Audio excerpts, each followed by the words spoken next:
one of our favorite former TSN panelists, Jeremy Roenick, Hall of Famer, is with us. Buddy, I know you'd started to give up on getting the call from the Hall of Fame. So what was that moment like when you picked up the phone? Well, I'm not going to agree with that statement, that's for sure. But I will say when the call came in, it was it overtook me.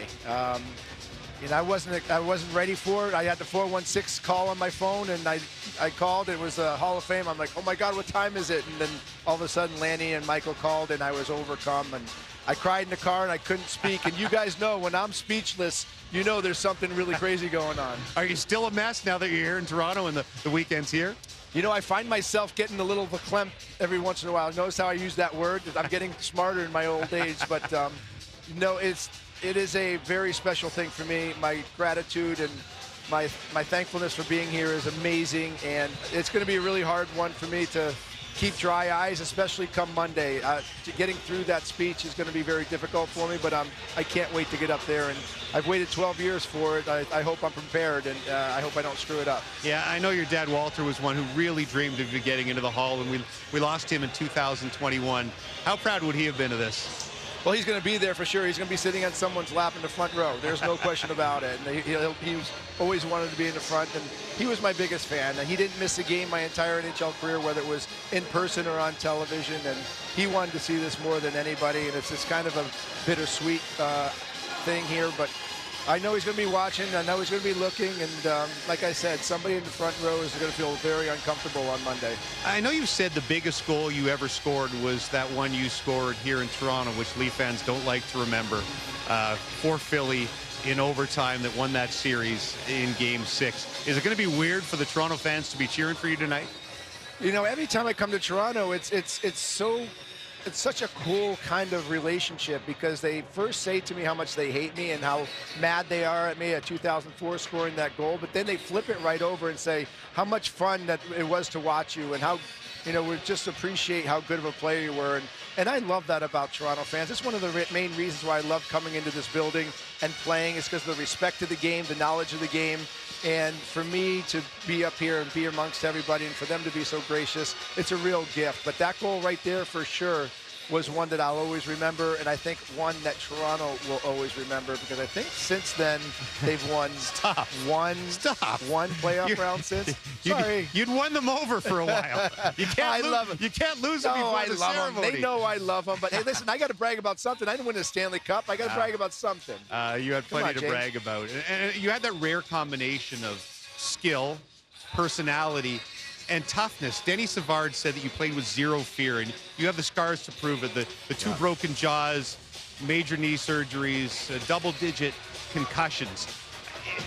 Do you think your skill level is higher, or your pain tolerance?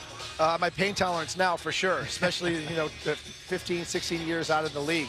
You know, I just loved winning. And, you know, you got two guys on the panel right there that played the game hard. They know exactly what it's like. You know, it's Owie and my boy. I think I scored a hat trick on my boy in February 1st. I think it was maybe 2001, maybe Marty. February 3rd. Sorry, Marty. He's denying it. Sorry, but yeah, hat trick. But listen, it was all about winning for me, and you know, you do it for your teammates. And you know, if you can play, I was always one of those guys. I believed if I can get around, if I can play, if I can make it, just get on the ice. Like when I broke my jaw, I don't have to play with my jaw.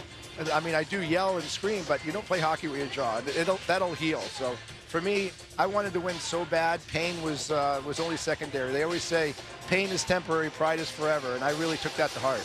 One of the hardest things I think guys have is the speeches and figuring out who to thank. You only have so much time up there, but I know one of the guys you're going to mention is Doug Wilson, because you were 5 goals short of 500 and maybe a little lost. And tell us what he meant to you in giving you one more shot to get to that number. Yeah, you want me to cry in front of 20,000 Maple Leaf fans right now, right? No, Doug is very special to me.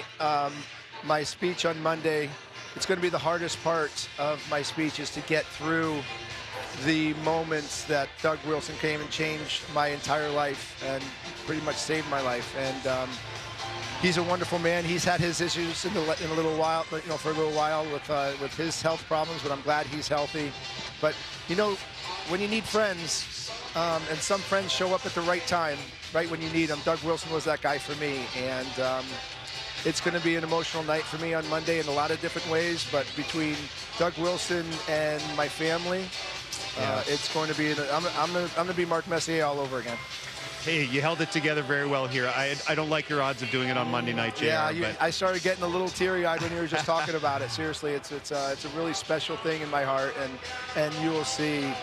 You guys know me very well. I'm a very emotional guy, and especially now in my life right now where I am, this is the perfect time for me to be going into the Hall of Fame. To tell you know what I think will be the most emotional part? You're going to join us in the first intermission for the quiz. Oh. I know your first job as an analyst was with us on TSN. You did the quiz, so I know you'll tear up when you sit and answer our questions. Just seeing you guys on set, I'm getting all emotional over here. I love you guys. JR, thanks for taking the time. We'll see you in the first intermission, and congratulations, a well-deserved trip to the Hall of Fame. Sounds good, guys. I love you. I'll see you later.